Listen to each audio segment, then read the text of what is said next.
예, 오늘은 레위기 5장 세부 내용으로 이제 들어가는 시간을 갖겠습니다. 지난 일요일 날 속건제라고 하는 것에 대한 전체적인 그 배경 또 그 의미 이런 것들을 충분히 살폈기 때문에 오늘부터는 속건제의 그 지시된 내용 말씀을 나눌 거예요. 각자 자신의 성경으로 레위기 5장 1절에서 6절까지 우선 그 한 단락을 읽고 시작하겠습니다. 만일 누구든지 저주하는 소리를 듣고서도 증인이 되어 그가 본 것이나 알고 있는 것을 알리지 아니하면 그는 자기의 죄를 져야 할 것이요 그 허물이 그에게로 돌아갈 것이며, 이것은 전도자의 사명을 말한다라는 것을 지난 시간에 충분히 나눴어요. 자, 이제 오늘부터 나눌 말씀이에요. 만일 누구든지 부정한 것들, 곧 부정한 들짐승의 사체나 부정한 가축의 사체나 부정한 곤충의 사체를 만졌으면, 들짐승의 사체를 만지는 경우는 뭐 흔치가 않겠지만 그 부정한 가축이라고 하면은 집에서 기르던 이제 짐승들인데 제일 부정하게 여긴 건 개나 돼지예요. 그런데 부정하다고 레위기 11장에 말씀해 놓은 것은 나귀도 부정하고 또 약대 이런 게 다 부정한 그 짐승으로 들어가요. 그건 집에서 길러야 되잖아요. 예를 들어서 집에서 돼지를 이제 잡아먹으려고 돼지를 잡았어. 그러면 죽은 시체 만졌으니까 사람이 부정하잖아요. 문자 내린다면 이게 이해가 되겠냐 이거는. 그러니까 이제 오늘은 이제 이 성경이 말하는 의도를 살펴보는 시간인 거예요. 자, 부정한 곤충 뭐 만진다고 그랬는데 메뚜기나 뭐 귀뚜라미나 이런 것은 정한 곤충이라고 그랬어요. 그런데 뭐 부정한 곤충들이라면 수없이 많죠, 곤충 종류에. 그런데 예를 들어서 이가 두글두글해. 그런데 그 부정한 곤충이잖아. 이를 잡으면 안 돼. 그거 손대면 안 되니까. 지금 문자들이면 그런 말이 아닐 거 아니냐 이거예요. 이 번대 뭐 빈대 뭐 벼룩이 뭐 이런 거 있는데 그 손도 대지 말고 가만히 그냥 번성해 놔둬라 이 말은 아닐 거 아니야. 자, 이제 더 읽어나갑니다. 부지중이라고 할지라도 그 몸이 더러워져서 사체를 만진 경우에요. 더러워져서 허물이 있을 것이요. 여기 허물이라는 것 때문에 속건제를 드리게 했다. 그 죄건자라고 그러지만 허물건자다라는 거 지난 시간에 내가 말씀드렸어요. 계속 허물이라는 용어를 사용을 해요. 이건 속건제예요. 그 다음에 만일 부지 중에 어떤 사람의 부정에 닿았는데, 짐승이나 곤충이나 사람의 부정에 이제 접촉하는 거예요. 어떤 사람의 부정에 닿았는데 그 사람의 부정이 어떠한 부정이든지, 이건 민수기 6장에 보면은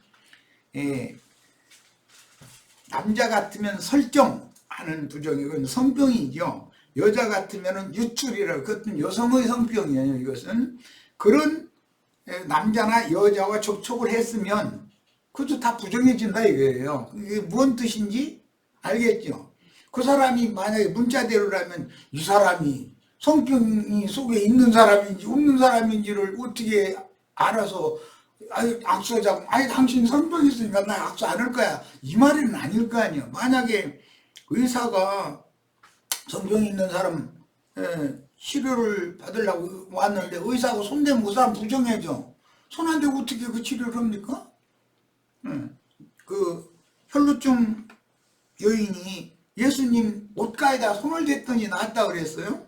이런 것과 잘 연계해서 생각을 해봐야 돼요. 그리고 설정하는 죄라는 것은 정상적인 아내의 정상적으로 잘 씹는 것이 아니고 여기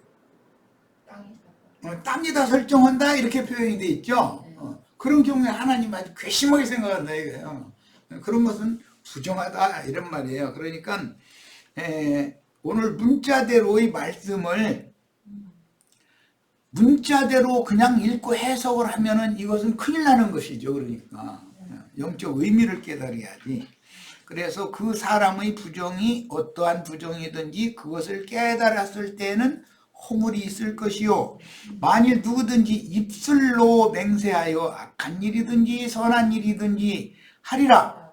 이것은 선악을 알게 하는 나무의 독에 의한 자기 양심의 판단에 따라서 선은 행하고 악은 나는 행하지 않겠다 라고, 또 하나님의 율법의 모든 요구를 다 준행하겠다 이렇게 함부로 내뱉어 버리면 하나님 앞에 그가 거짓말하는 자가 된다는 거예요. 사람은 그걸 다 할 수가 없는 건데.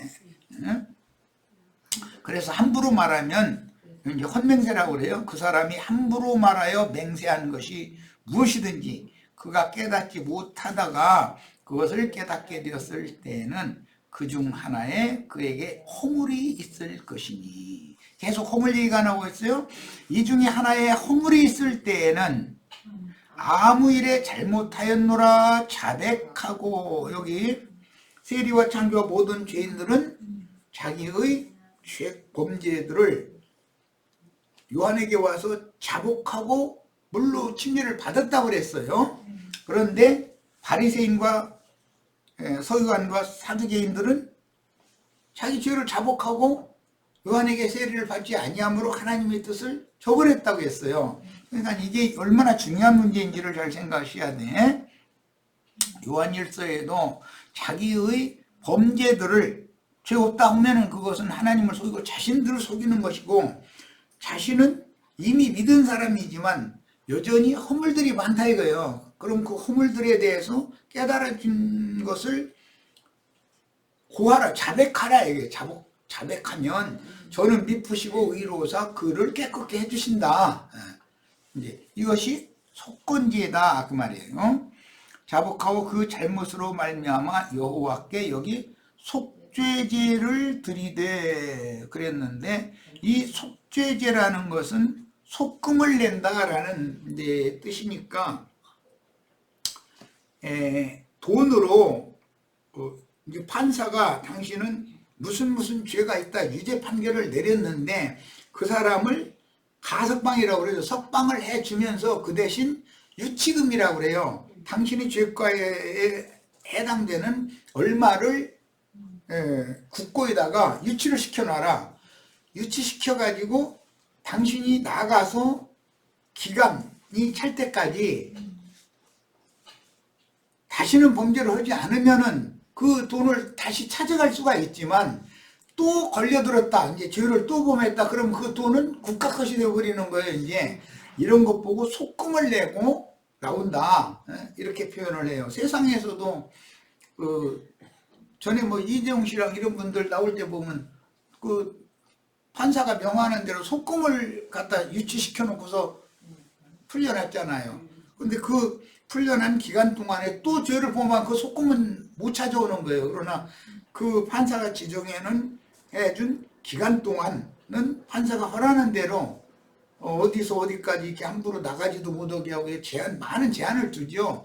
허락하는 대로 다 지키면은 속금을 다시 내주는 거예요. 이 사람이 이제 개과천선을 했다라고 보기 때문에, 그런 용어가 여기 속죄제라고 표현을 했어요.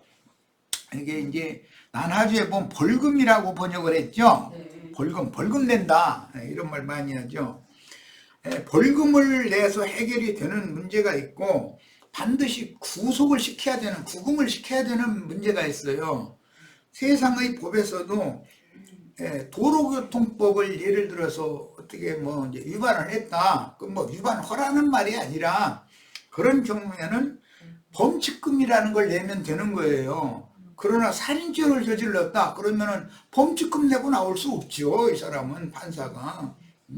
너 계획적으로 그 사람 살인했다 그러면 죄가 더 중하게 될 것이고, 무의식 중에 어떻게 했는데 살인을 했다, 이제 그 운전자가 운전을 하다가 교통사고를 냈는데 상대방이 신음신음 앓다가 예를 들어 죽었어. 그러면 의도적인 살인은 아니잖아요. 고범죄의 살인이지. 그런 경우에는 일단은 오범죄 살인이지. 예, 고범죄가 아니라 오범죄를 저지른 경우에요. 그런 경우에는 벌금으로는 못 나오고 일단 구속갑니다 이거예요. 그렇게 하는 거예요. 그러나 이제 상대방과 합의를 해야죠. 그 사람의 어떤 누가 죽었으면 거기에 해당하는 사람의 그러면 그 돈을 보험회사에서 얼마를 하고 자기가 개인적으로도 얼마 또 주고 이렇게 해가지고 상대방이 좋다 이걸로 이제 없는 걸로 하겠다 해서 그 합의문이 판사에게 딱 전달이 되면은 그거는 석방을 받을 수가 있죠. 오범죄 같으면. 그러나 고의적으로 일부러 지어주겠다 그러면 그건 못 나오는 거예요. 돈으로는. 이런 것을 잘 이해를 하시면 됩니다.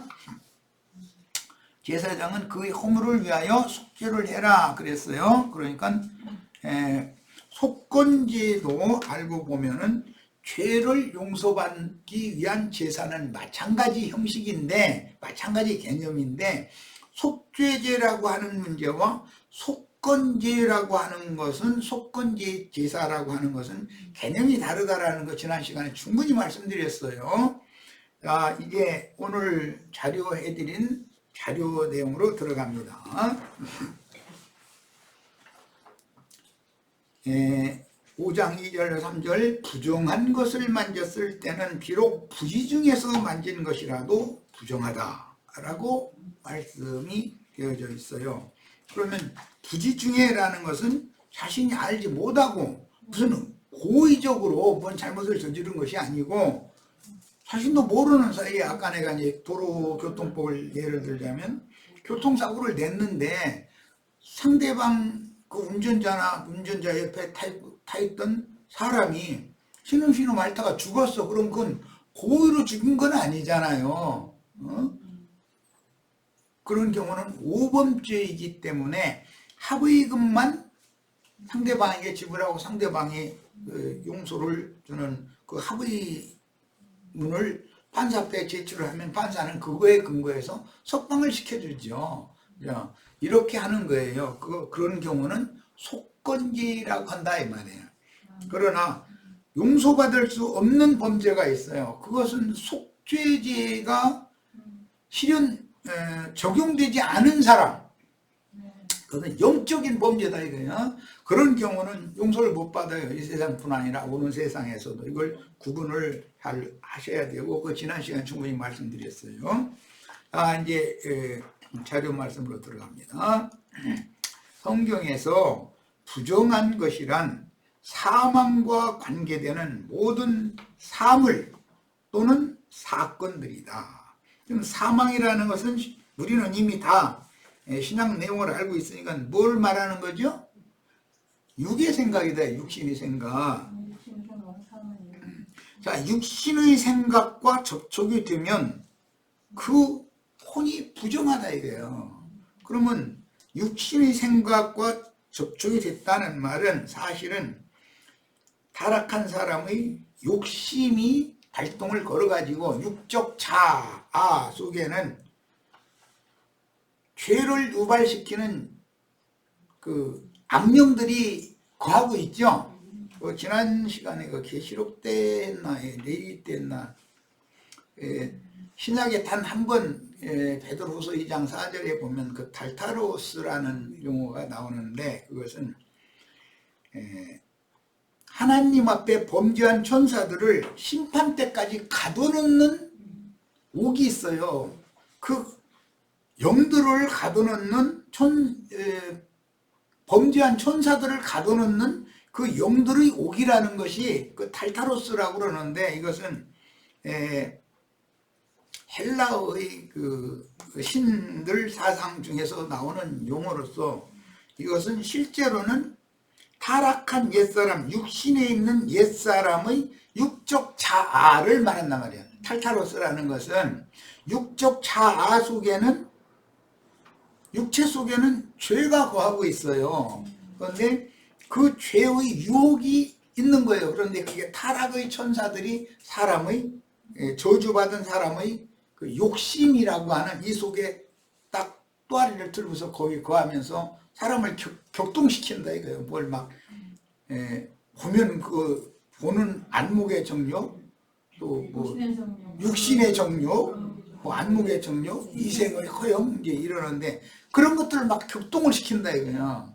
그러니까 사람의 그 하나님의 신이 떠난 육체라고 하는 것은 이제 신약의 용어로 말하면 육적 자기인데 이게 이 속에서는 하나님 앞에 범죄한 악한 전사들이 이 속에서 거하면서 나를 계속해서 쓰러뜨린다 이거예요. 시험을 한다는 거예요. 예, 이래서 로마서에서 이제 그걸 자세히 설명할 때 육체의 소욕, 성령의 소욕이라는 말이 나요. 거룩한 욕심이 있죠. 속된 타락한 인간의 욕심이 있어요. 그 욕이라고 하는 걸 통해서 마음, 힘을 움직여 가지고 자기를 깨끗하게 지키거나 아니면 그 죄와 결탁되어 버리거나 주님과 연합이 되거나 둘 중에 하나를 결정하게 만든다는 거예요. 이게 우리는 성령의 소욕에게 순종하는 걸 배우는 것이 교회 생활이라는 것이죠. 자, 이제 이런 기본 원리를 이해를 하셔야 되겠어요. 오늘 나눌 말씀은 그래서 이건 생명의 체험과 굉장히 깊은 관련이 있기 때문에 문자대로 이걸 해석하면 안 맞는 거예요. 내기 이런 말씀들은. 자, 그래서 성경에서 부정한 것이란 사망과 관계되는 모든 사물이나 사건들이며 부지 중에 범한 죄라는 뜻은 무의식 중에 저지른 범죄라는 뜻이며 첫 언약 때 관념상으로 옳다고 인정되는 장로들의 유전 또는 조상 대대로 가르침 받아온 유전이 있어요. 욥이나 욥의 친구들이 셈족은 조상 대대로 구전으로 전해오던 것이 있어요. 그것을 꽉 잡고서 자기는 그것을 아는 것이 구원이라고 착각을 하다 보니까 그런 긴 변론이 나왔던 거 아니에요. 그런데 이제 신약에 가서는 그게 장로들의 유전이다 이제 이렇게 번역이 됐어요. 그런데 이게 그 조상 대대로 이어져 내려오는 유전, 장로들의 유전을 꽉 붙잡고 있으면 그게 첫 언약 때 관념상으로 옳다고 인정하는 율례나 유전들을 행한 것이 사실은 모르고 그건 당연히 하나님을 섬기는 예라고 생각해서 그걸 행하는 거예요. 그런데 그게 죄들이 된다는 거예요. 하나님 앞에 이게 허물이 된다는 뜻이에요. 이게 굉장히 중요한 말이죠. 이 문제는 뭐 반복해서 증거를 하고 설명을 해도 여기서 지금 말씀을 들을 때는 아 그렇구나 일치가 그렇구나 해도 내가 가만 보니까 그래요. 하여튼 모임 장소에서 문 딱 닫고 나가면 딱 닫도록 그래도 그렇지 사람이 손을 해갖고 막 이렇게 나가면 못 말려 이거. 여기서 아멘 하고 나갔는데 내가 이제 그래도 가끔 가다 이제 그 예를 들었죠. 나갔는데 어떻게 뭐 금반지가 하나가 딱 눈에 띄었어. 그러면은 바로 죽지를 않습니다. 사람이랑 얼마나 간교한지. 앞은 이미 봤고 좌우 살피고 나서 저 뒤까지 돌아보고 그래도 바로 못 주어요. 불안하니까 또 한 번 사방을 둘러보고 뒤를 돌아다보고 사람이 저기서 오는 듯 싶으면은 허리 숙이면 걸릴까 무서우니까 발로 딱 이렇게 밟고 있는 거예요. 그 사람 지나갈 때까지. 그러다 안전하다 싶으면 그때 딱 짚는 거거든. 그런데 하나님께서 그를 사랑하시면 그 바로 앞집에 있는 3층 꼭대기에서 우연찮게 이렇게 밖을 내다보고 있다가 자신도 모르게 다 본 거예요. 얼마든지 하나님 이렇게 할 수가 있어요. 이것을 아셔야 돼. 그러니까 하나님의 은혜가 있는 사람은 세상 말로 뽀롱이 날 거고 하나님의 은혜가 없는 사람은 아따 오늘 횡재했네 그러고 가져가서 금은바에 가서 반값만주 세려가면서 헐값에 팔면 그 금반지 산 금은빵도 범죄자로 잡히고 그건 팔아먹은 사람도 범죄자가 되는 거잖아요. 이런 걸 잘 생각해 보셔야 돼요. 우리 형제 자매님들은 그게 재수 없어서 이게 내가 그냥 형제인 줄 알았더니 재수가 없어가지고 지금 어떻게 잘못돼서 감옥에 들어왔다 이런 핑계 대면 안 된다 이거예요. 내가 이 속건지에 관한 것을 이해를 시키려고 이런 얘기를 하는 거예요. 그러니까 결국은 그는 죄의 욕심에 의해서, 그러니까 죄의 법칙에 의해서 자기가 진 거지요. 죄에게 진 거지요. 그러면 핑계 댈 수가 없는 거야. 하나님 앞에서는. 사방을 쳐다봤다는 것은 이미 하나님이 두려움이 이미 있다는 거잖아요. 마음에 새긴 율법이 있었다는 거거든. 그 말이에요. 견고한 진이 된 첫 언약 때 범한 죄들이므로 첫 언약, 그 다음에 둘째 언약, 새 언약,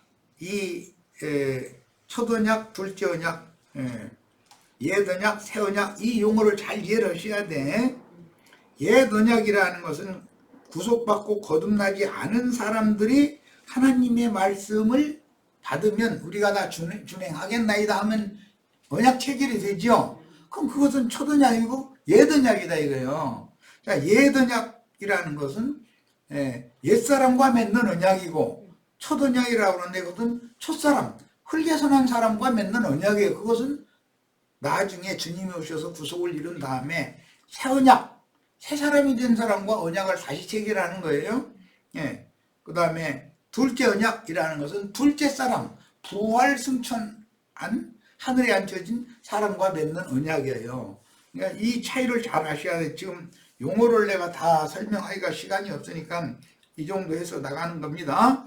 첫 언약 때 범한 죄들이므로 율법 제도에 따라 율법 행위에 의한 짐승 제사를 통해서 첫 언약 때 제사라는 것은 다 짐승을 잡아서 드렸죠. 하나님이 아니라 하나님의, 이게 오타가 나오네. 하나님의 영광에 이르려고 행한 율법 종교 생활을 의미한다. 그러니까 유대교인들이라는 것은 모두가 다 첫 언약, 옛 언약의 범주 안에 있었던 사람들이니까 그게 예수님이 오셔서 다시 전도를 듣고 보니까 유대교 생활을 한 것이 죄를 저지르는 짓이었네. 이 말이에요. 대회로 모여서 막 소잡고 양잡고 해서 막 기름 태우고 이렇게 하는 것이 그게 하나님 앞에는 범죄 행위였네 라는 걸 깨달아야 된다 이거예요. 그런데 유대교인들은 그게 하나님을 섬기는 당연한 예법이지 조상 대대로 그걸 해왔으니까 당연히 한다고 생각한 거예요. 그러나 하나님이 보실 때는 그게 범죄 행위다 이 말이에요. 첫 언약 때 범한 범죄다 이거예요. 근데 오늘날 기독교인들이 예배당 열심히 나가서 대회로 모여서 불러오고 막 성령이 오셨네 해서 막 난리 내고 뒤집어지고 막 이렇게 하는 것은 다 그게 하나님이 보실 때는 범죄를 하고 있는 거예요. 하나님 앞에서. 그게 허물이 된다 이 말이에요. 그러니까 예배당 생활 이런 말씀을 못 듣고 못 깨닫고 예배당 생활 오래 해서 권사되고 장로되고 뭐 목사되고 이런 사람이면은 이건 죄가 누적되어 있는 사람이다라는 거예요. 이런 얘기하면 이제 기독교계 또 집사, 권사, 장로, 뭐 목사 이런 사람들 기분 나쁘게 생각할지 모르지만 이 말을 진리를 정확하게 알아야 돼요. 하나님 앞에 오히려 그것이 득죄가 되는 거다. 득죄가 되는 거다. 이걸 알아야 돼. 회개하고 복음을 믿으라 라는 말은 유대교 생활을 한 거, 유대교의 신을, 기독교의 신을 믿은 거, 삼위일체 신이잖아요. 신을 바꿔야 돼요. 유일신으로. 유대교의 신을 믿는다고 가서 엉뚱한 짓을 한 것이 그게 하나님 앞에는 득죄다 이거예요. 허물이 된다는 거예요. 그러면 기독교계에 있는 사람들, 큰 성 바벨론 사람들은 내 백성은 거기서 나와라 라고 하면 거기 그 안에 있는 것 자체가 하나님 보실 때는 허물이 된다 이 말이잖아요. 그럼 나오라고 하면 나와야지요. 근데 안 나오려고 그래. 이것이 하나님 앞에는 끝내 안 나오면 그게 영적인 범죄가 되기 때문에 용서받을 수 없는 죄를 저지르는 거다라는 말이에요. 자, 이런 의미를 이해를 꼭 하셔야 되겠어요. 자, 하나님의 영광이 이루려고 율법 제사를 통해서 짐승 잡아드리는 율법 제사를 통해서 하나님의 영광이 이루려고 행한 율법 종교 생활을 의미한다. 자, 짐승을 잡아서 드린다 그랬는데 짐승과 행음하는 자는 다 돌로 쳐 죽이라 이러고 다 가증한 짓이다 이랬는데 그럼 짐승이라는 게 외적으로는 소잡고 양잡고 비둘기 잡은 거예요. 종교 관념에 따라서. 그런데 그건 이성 없는 짐승이지 그 소를 많이 잡아서 기름 태우고 제육 태우고 해서 했다 해서 그 사람의 양심과 그 사람의 마음, 그 정신세계가 새롭게 되는 건 아니잖냐 이 말이요. 종교 의례를 행하는 것이지 예수 그리스도를 제물로 드려야지 사람이신 예수를 그 한 몸을 우리의 모든 속죄를 위하여 하나님과의 화목을 위하여 단번에 드려진 이 사실을 믿어야만 하나님 앞에서 의롭다함을 받는 것이지 짐승제사를 계속해서 해야 되냐 이 말이에요. 설교자가 이런 말도 못 알아듣고 설교자가 짐승의 마음을 받았어. 날마다 짐승 우는 소리만 해대고 앉았어. 강대상에서 다 들어보면 설교 들어보면 우리가 들어보면 아말렉의 짐승 우는 소리 해대고 앉았죠. 아니면은 개구리 귀신 들린 자들이 다 모여서 불러가면서 방언한다고 다 자빠지고 시끄럽히고 그러면 다 그게 개구리들이잖아요. 개구리는 뱀과 개구리과에 속하는 건 혓바닥에 둘로 갈라져 가지고 그건 전부 가증한 것들이에요. 레위기 11장에 보면. 그런데 그런 것들을 계속 접촉하면서 나는 구원받았다 그러면 하나님 볼 때는 가증하다 이런 말이에요. 율법사 서기관 바리새인 이런 사람들은 그래서 하나님 앞에서 그들이 용서를 주님 앞에 용서를 받지 못하게 된 거예요. 그들은 자신들은 의롭다고 이미 여기서 율법 행위에 의해서 자신들은 율법을 다 지킨다고 생각했으니까. 그런데 하나님이 볼 때는 그게 다 오히려 하나님 앞에 첫 언약 때 범한 범죄들을 누적시킨 것으로서 허물이 계속 누적돼 있다 이거예요. 인간사에서도 교훈에 목욕을 자주 한다 보면은 이제 요즘에 이제 환절기 되면은 사방이 가렵잖아요. 그건 무슨 뜻이에요? 허물이 몸에서 일어난다는 뜻이잖아요. 그럼 이제 그 저기 방바닥에 보면 저 비늘이 인간 그 저 비늘이 아주 허옇게 그냥 있어. 그럼 가서 목욕을 해야죠. 얘기하고 주님이 제자들이 오셔서 주님이 말씀 가르치면 목욕시킨 거잖아요. 전신을. 그 다음에 그 영의 말씀을 통해서 손, 발을, 수족을, 얼굴을 이제 매번 또 닦아야 되는 거예요. 그러니까 목욕하는 문제와 목욕한 사람이라도 매번 수족과 얼굴을 매번 닦아야 되는 문제, 이 두 문제를 잘 알아야 돼. 전신을 목욕하는 건 속죄제사. 매번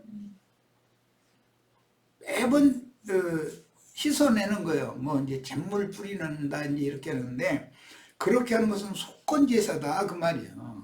이제 충분히 이해를 하시길 바래요. 그러니까 교회 안에 들어왔어도 범죄는 얼마든지 할 수 있죠. 자, 이 문제를 가라지라고 예수님이 비유하신 이제 오늘날 세속교 형제회 중에서 파생되어 나온 어떤 구원파라고 하는 무리가 있어요. 그 사람들은 단번 속죄라는 말의 그 성경 말씀을 오해해가지고 예수님이 당신의 한 몸을 단 한 번 딱 드렸죠. 제사를. 아론 반차의 제사는 대제사장뿐 아니라 제사장들이 그 대제사장의 권속들 레위인들을 위해서 먼저 제사를 해요. 그리고 백성들을 위해서 또 제사를 해요. 야, 이렇게 제사를 하는 것은 완전한 제사가 아니라 제사하는 사람 자신도 범죄와 죄가 있으니까 그것은 하나님이 기뻐 받으시는 완전한 제사가 아니다. 그러니까 점도 없고 흠도 없는 무흠한 예수님이 단 한 번 딱 드린 제사를 마음에 믿을 때 너도 의롭다 하심을 받는다라는 것이 성경의 약속이라는 거예요. 하나님의 말씀의 약속을 믿어야지 육체의 행위를 가지고 구원받는 게 아니다. 이제 지금 이 말이에요. 이 문제를 잘 이게 정리를 잘 하시기를 바래요. 또 혹시 그 구원파 계열에 있는 형제회 중에 이제 가라지 무리 늘 이런 말 들으면 아니 주님께서 이러신 단번 속죄를 부인하느냐고 이러고 떠들지 마세요. 그럼 말도 안 되는 소리니까. 주님은 단번에 모든 제사를 이루셨지만 나는 여전히 영은 거듭났지만 혈과 육의 몸을 이 장막을 첫 장막을 여전히 입혀놓은 상태로 이 생에 현재 살고 있잖아요. 나도 단번에 영과 혼과 몸 전체가 단번에 다 들여진 건 아니잖아요.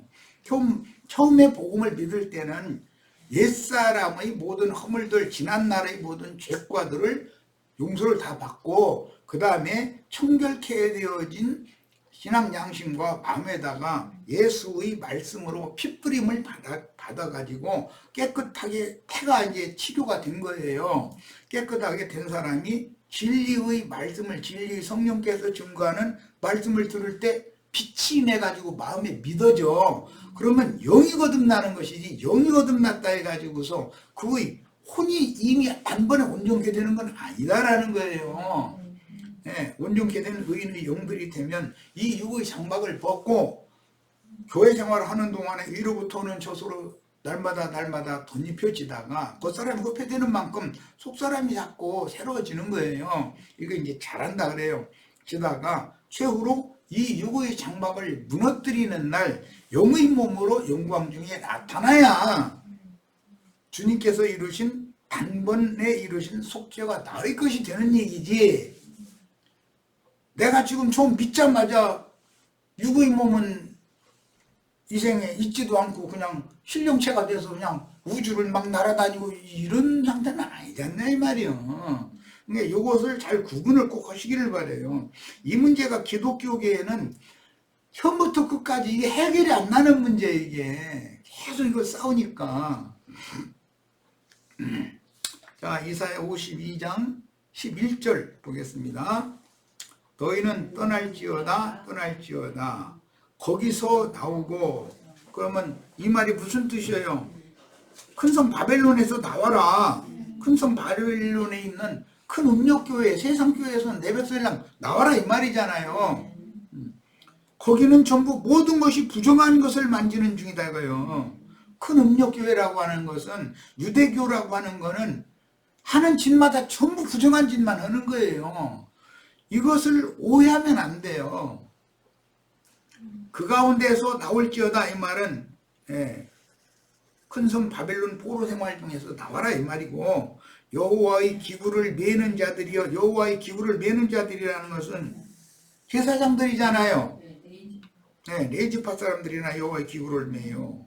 스스로 정결하게 할지어다 그랬어요. 정결하게 하려면 복음을 지금까지 내가 증거한 것을 영으로 깨닫고 마음에 이게 믿어졌어야 되는 거예요. 그러면 기독교 생활을 아무리 하라고 사정해도 못해요. 이제 진리가 딱 깨달아 거듭난 사람은.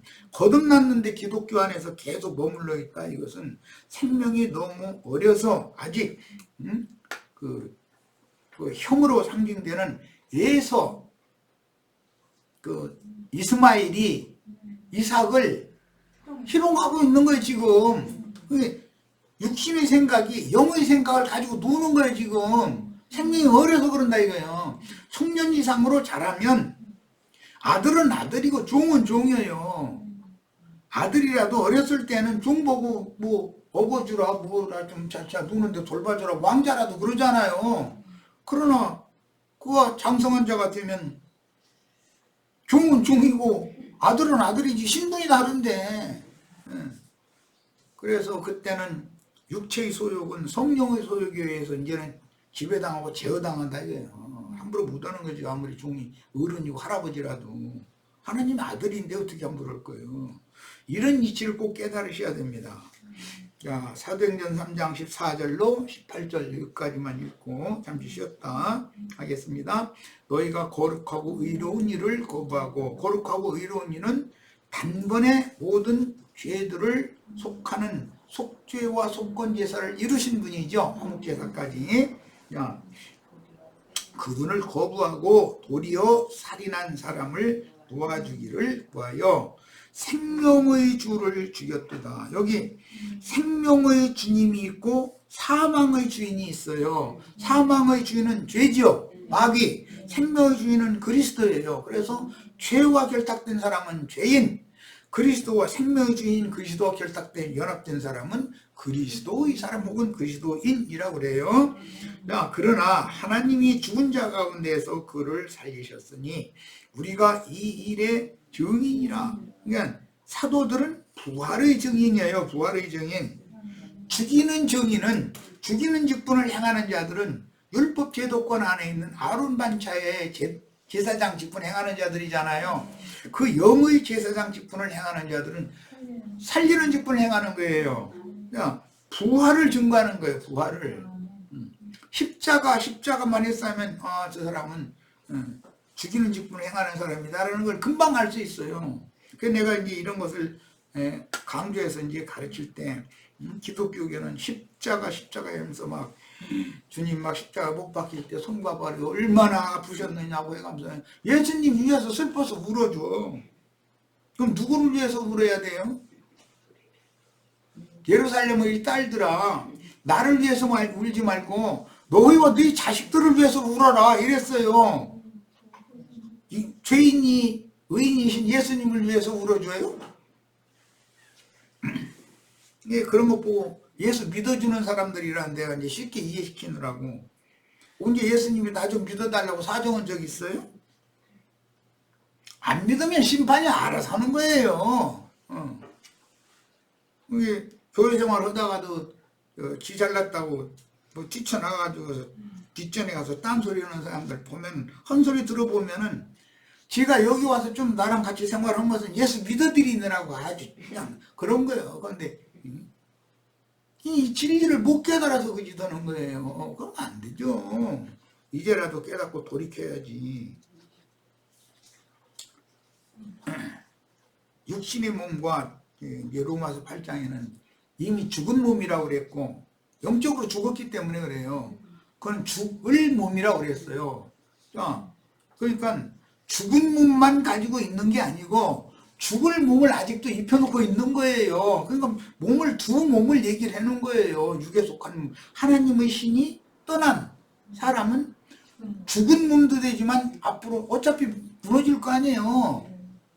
은혜의 날을, 복음을 듣도록 은혜의 날을 희생해서 죽을 몸을 입고 거듭난 영이 속에 살아있지만 죽을 몸을 입고 있는 거예요. 그런데 이 혈과 육의 몸을 후패되다가 벗는 날이 오기까지 교회 생활을 잘 해서 혼의 구원을 이루고 최후로는 영의 몸을 입고 영광 중에 나타나야만 완전한 구원이다 이 말이에요. 지금 그 이름을 믿음으로 그 이름이 너희가 보고 아는 이 사람을, 너희가 보고 아는 이 사람은 예수님을 지금 말한 거죠. 성하게 하셨나니, 너희가 보고 아는 이 사람이라는 것은 그 40세쯤 된 성전 미문에 앉아서 날마다 구걸하던 사람, 그 사람을 고쳤다는 거예요. 예수로 말미암아 난 믿음이, 이 믿음이라는 것이 누구로 나야 말미암아 난 믿음만이 구원해요? 예수로 말미암아 난 믿음이야 돼요. 자기 스스로 믿습니다 목사가 아멘? 아멘 했으니까 믿었으니까 구원받았는데 이건 말도 같지 않은 소리예요.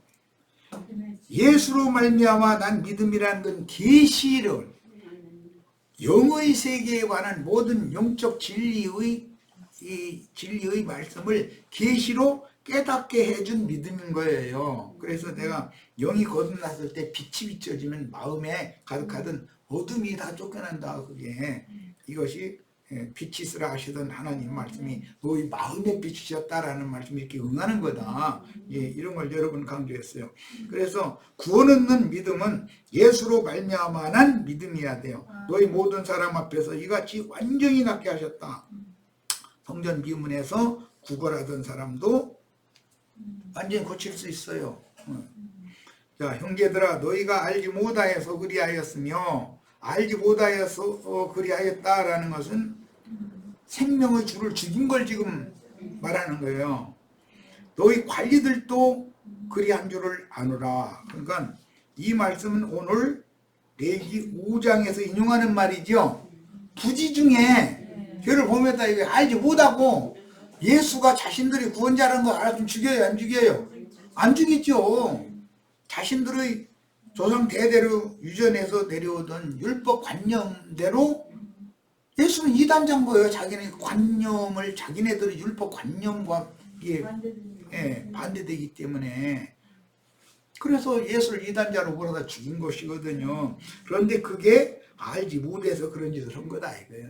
너희 관리들도 그랬는데 유대교의 공회의원들, 서기관, 율법사 이런 사람들도 다 예수를 죽이는 일에 같이 합세해서 죽였잖아요. 자, 부지 중에 범한 범죄를 위하여 어린 암양이나 암염소로 속죄 제사를 드려야 한다라는 율법 말씀의 실현. 여기 속건을 위한 속죄 제사는 벌금을 내는 형식이다. 지난 시간에 이걸 강조를 했죠. 속건 제사라고 하는 것은 페널티를 물어내는 거예요. 페널티를. 그래서 반드시 본물에다가 5분 일을 더해서 내는 얘기인 거예요. 그것까지 지난 시간에 잠깐 눈을 띄었었어요.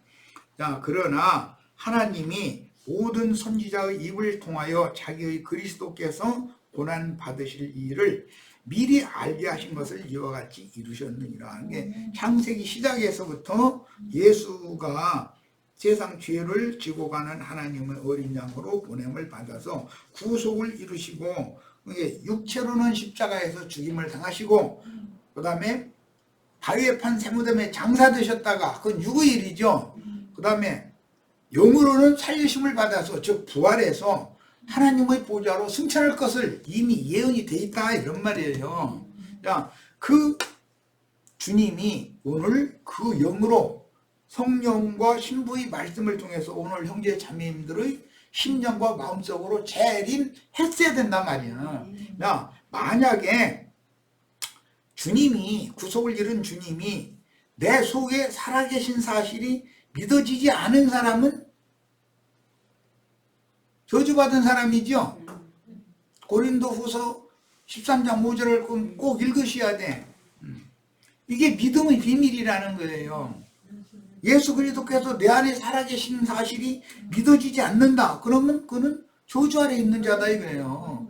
내 안에 살아계시다라는 건 육체 안으로 그분이 오셨다는 사실이 믿어졌어야 된다는 거예요.